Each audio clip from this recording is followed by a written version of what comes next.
I was holding my daughter in seat 14A, trying everything I could to calm her down. She was crying so hard her little body shook. I'd already given her the iPad, the snacks, her favorite blanket. Nothing helped. The man across the aisle leaned toward me, loud enough for the whole row to hear. "You shouldn't fly if you can't control your kid." I froze. My mouth opened, but nothing came out at first. My daughter, Lenny, just kept crying, saying one word over and over. "Daddy." Her voice cracked every time she said it. I finally looked at the man and whispered, "I'm sorry." His eyes narrowed like that wasn't enough. He sighed, leaned back in his seat, and muttered something else I couldn't hear. People around us shifted in their chairs. One woman gave a sharp glance. Another rolled her eyes. I felt all of it, the judgment, the annoyance, the weight of being the mother who couldn't keep her kid quiet on a plane. But none of them knew. Not yet. They didn't know we were flying home from my husband's funeral. They didn't know Lenny had clung to the side of his coffin just 2 days earlier, refusing to let go until I picked her up and carried her away. They didn't know she hadn't slept a full night since, and they didn't know that this flight wasn't just hard, it was unbearable. A few rows up, a flight attendant noticed. She started walking toward us. I didn't know what she was going to do. I braced myself, expecting to be told to quiet my child or move to the back. But she stopped right beside me, looked down at my daughter, and did something I'll never forget. She took the intercom microphone from its holster, turned to the cabin, and said calmly, "This little girl just came from her father's funeral. Maybe we can show her some grace." The entire plane went silent. "My name is Alina Mara. I'm 33. I used to be a kindergarten teacher. Now most days I'm just trying to get out of bed and make it to the next one without falling apart. 4 days ago I was planning my husband's funeral. 2 days ago I watched our 6-year-old daughter touch the side of his casket and ask me why he looked like he was sleeping. This morning, I packed a tiny pink backpack full of crackers, crayons, and tissues and boarded a flight with her, heading back home to Phoenix. Julian was my husband. He was a firefighter, brave, steady, the kind of man who read bedtime stories with different voices for each character. We met when I was 17 and he was 19. He taught me how to drive stick, how to roast marshmallows without burning them, and how to believe I was stronger than I thought. We were married 8 years. We had Lenny 2 years after our wedding. She looks just like him. Same dark brown eyes, same cheekbones. She was his shadow. He used to say, "Lenny's not just my daughter, she's my best little buddy." He took her to the farmer's market every Saturday and made pancakes with smiley faces every Sunday. When he was on shift, she'd sit at the window for hours waiting to see his truck come down the block. Last week, he never came home. There was a warehouse fire in Joliet. The floor collapsed. He and 2 other men fell 30 feet into the basement. Julian was pinned under steel beams. They said he never had a chance. The knock on the door came at 4:27 in the morning. I knew. Before I even opened it, I knew. Lenny woke up an hour later, rubbing her eyes and calling for him. I couldn't answer her. I didn't know how. I sat on the floor of our bedroom and cried into a towel so she wouldn't hear me scream. We flew to Chicago for the funeral. That's where Julian's parents live. The service was beautiful, if that word can even apply. Firefighters came from 3 different states. His helmet sat on the coffin. A folded flag was placed into my arms.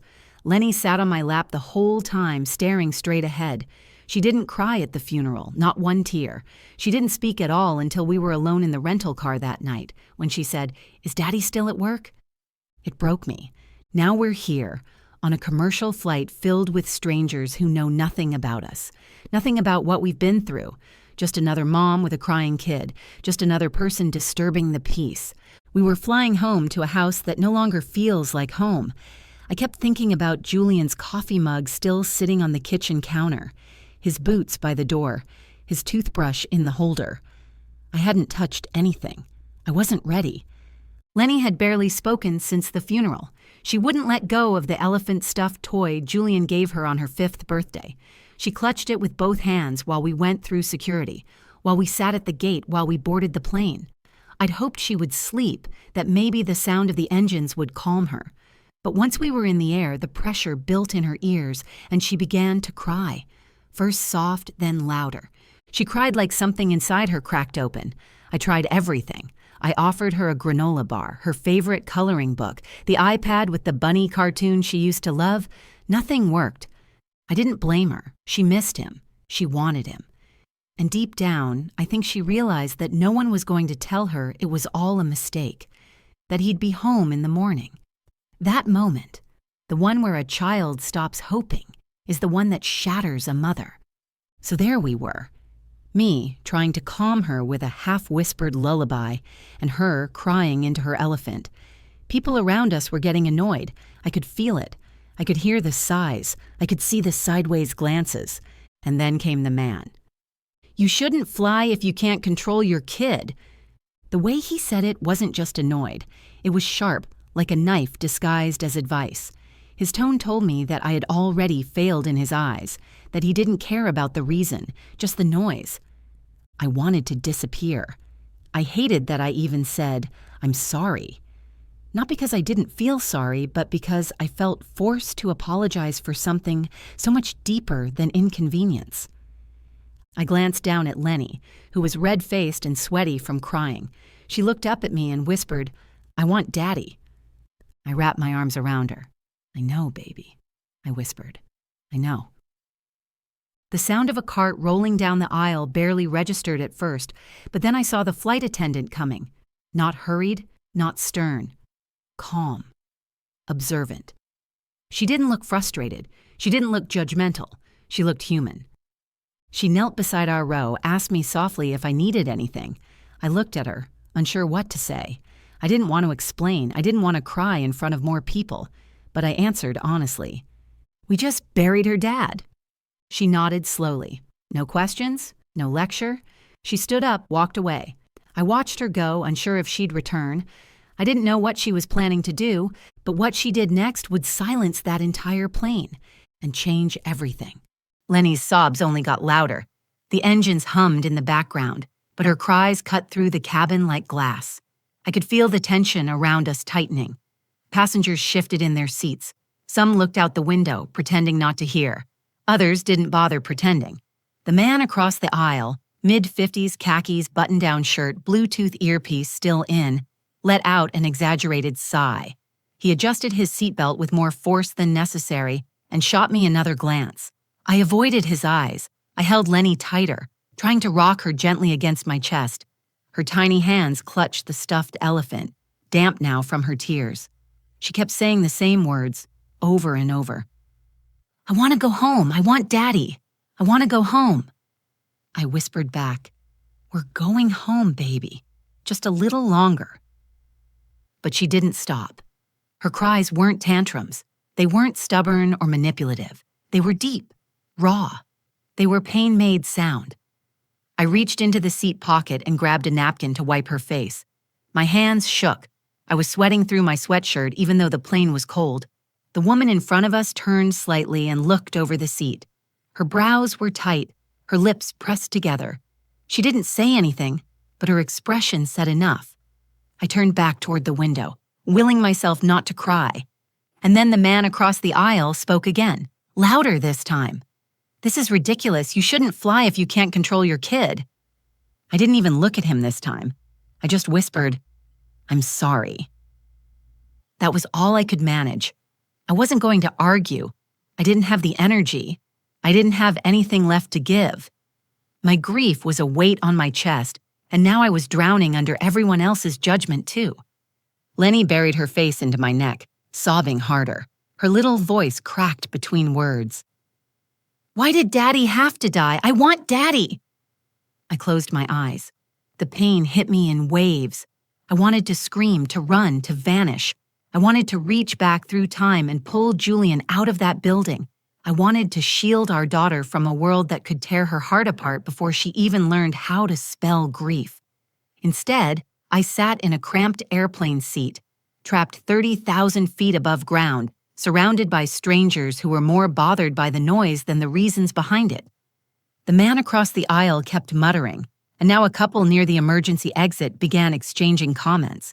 I caught the words, "some people, kids, and shouldn't be allowed." Lenny's sobs hiccuped. She wasn't calming down, just exhausting herself. I held her tighter, whispering into her ear, "It's okay. I've got you. I'm here. Mommy's here. She didn't hear me. Her grief had deafened her to everything else. I felt completely alone, and that was the worst part. Not the public shame, not even the comment. It was the loneliness of knowing that no one in that plane understood what we were carrying.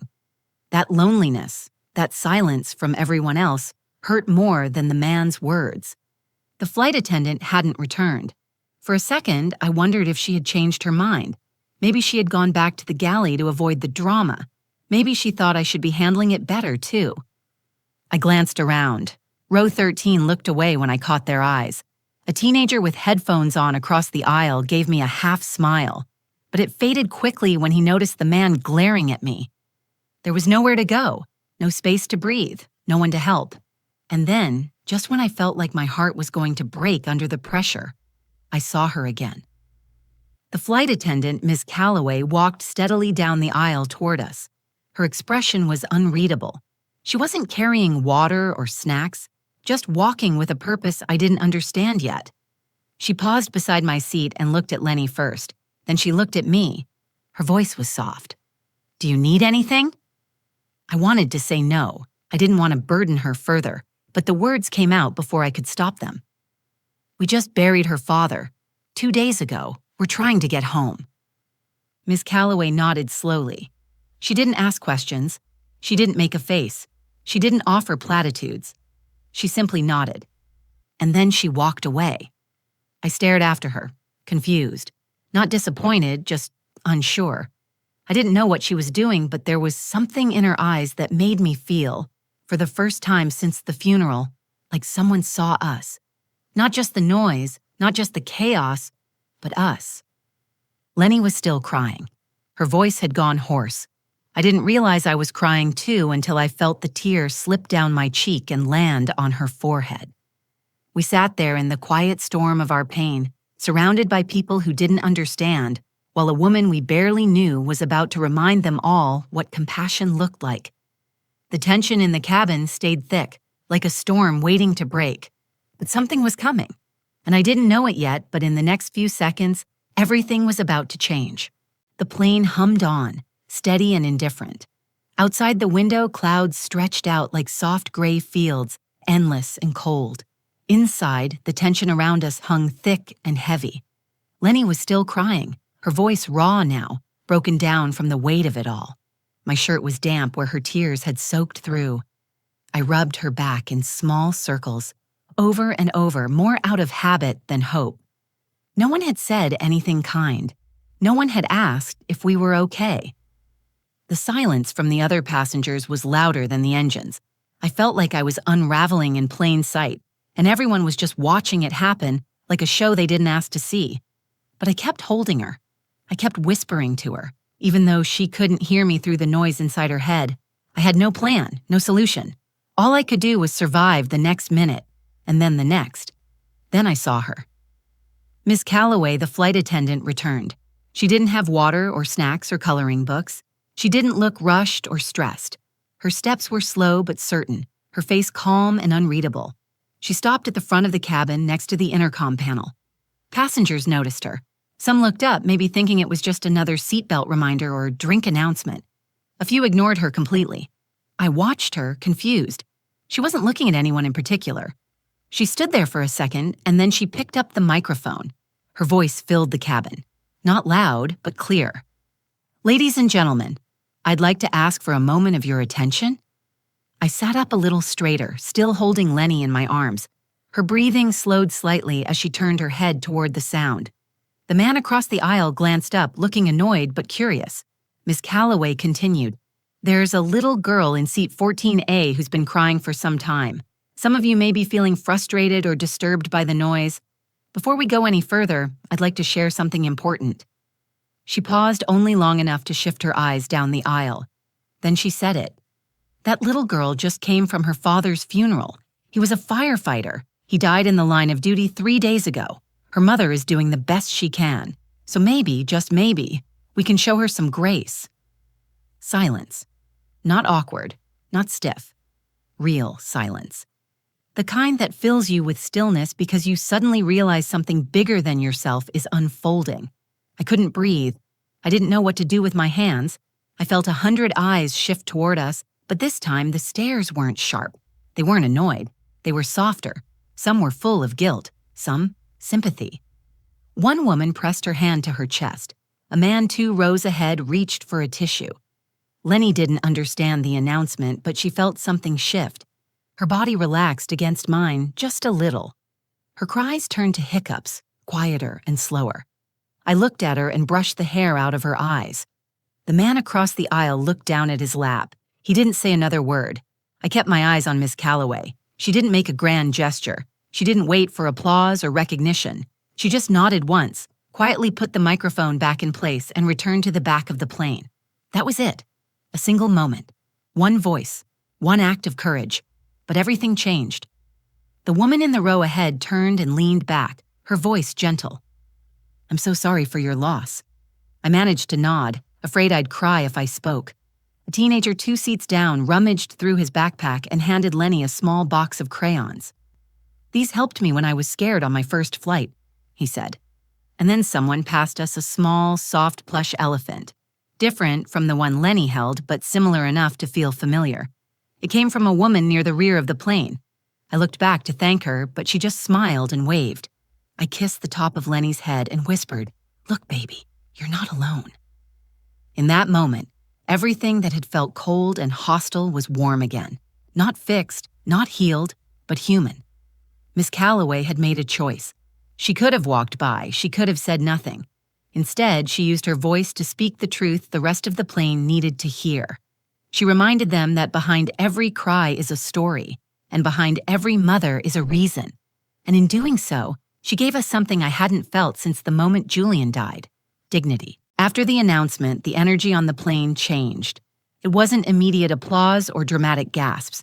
It was stillness, thoughtful, weighty stillness.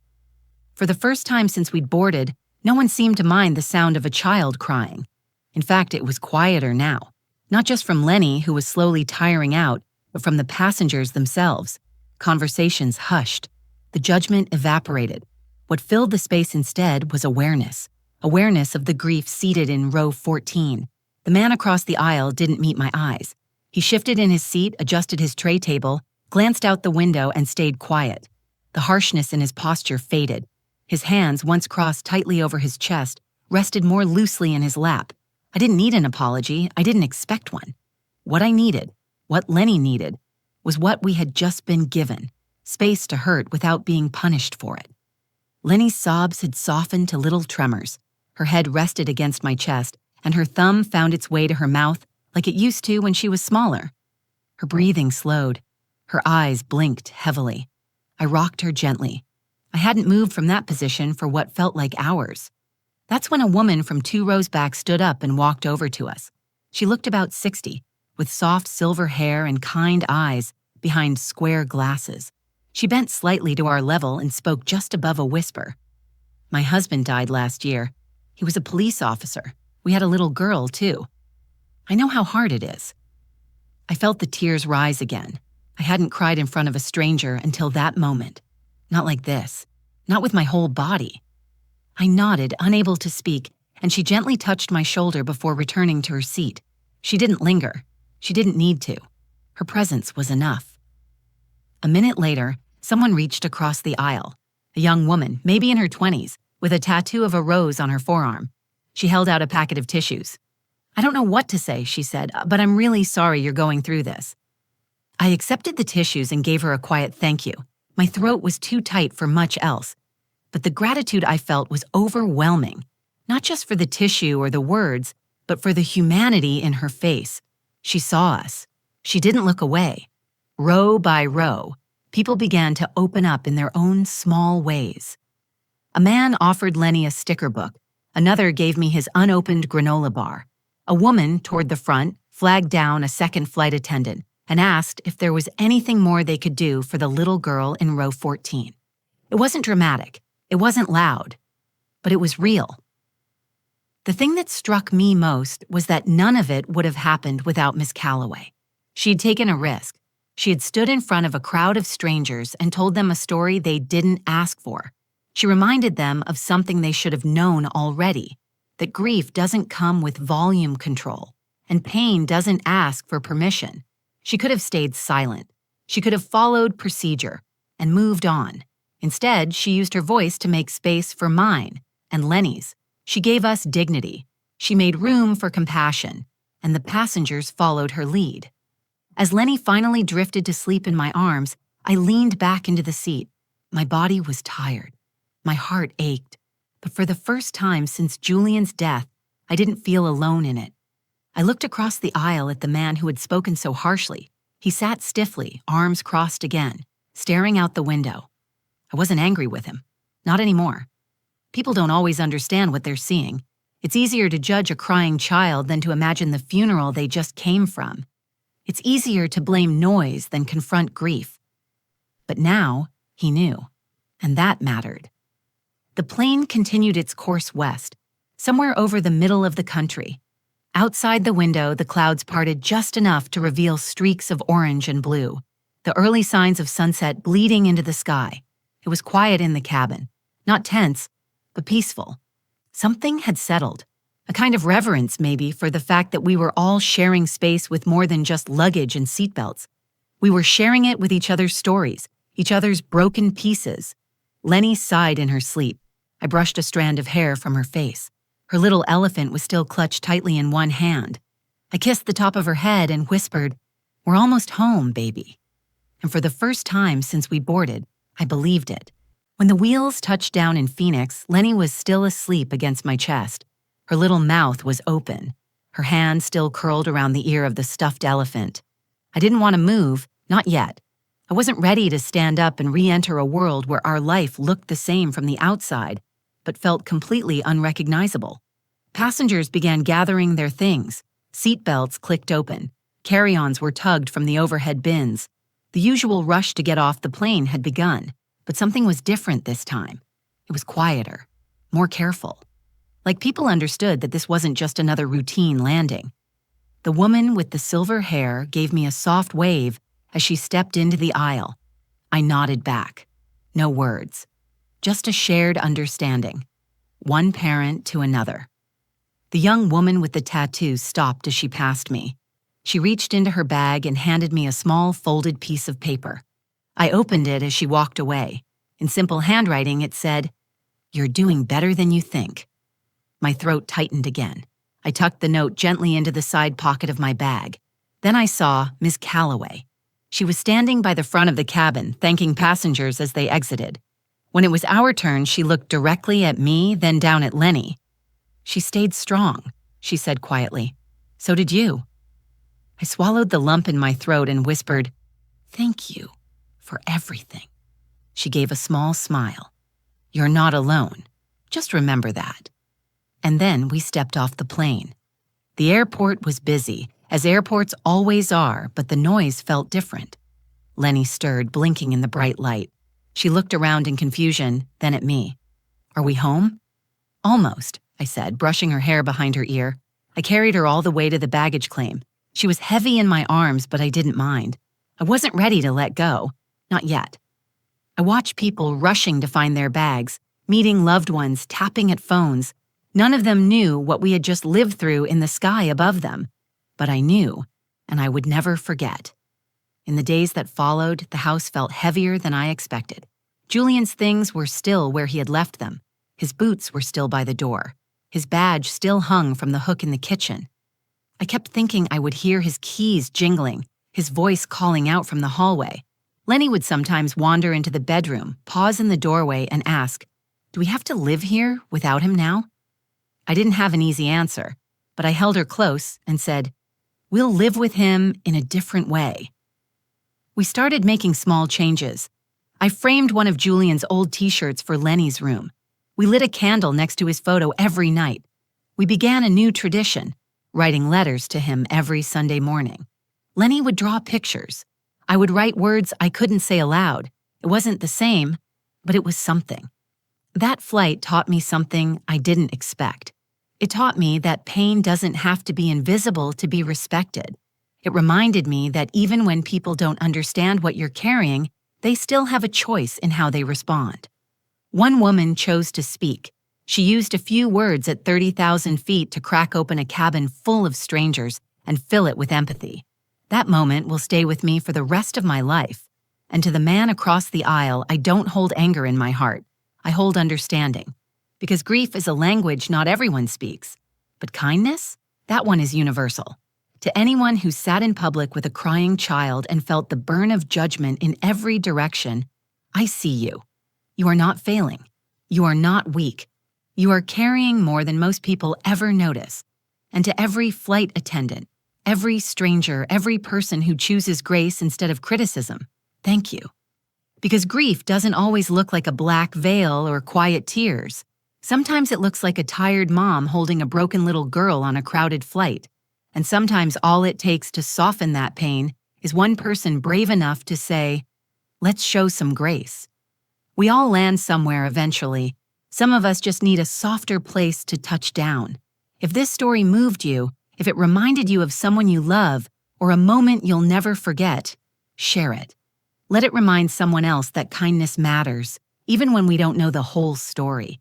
If you've ever had a stranger show you unexpected grace, or if you've ever been that person who stood up when it counted, I'd love to hear from you. Leave a comment below. Your story might be the one someone else needs to read today. And if you believe the world could use a little more empathy, please like this video, share it with someone, and subscribe to the channel. We're building a space here for real stories, for healing, and for reminding each other we're not alone. Thank you for watching. Take care of each other.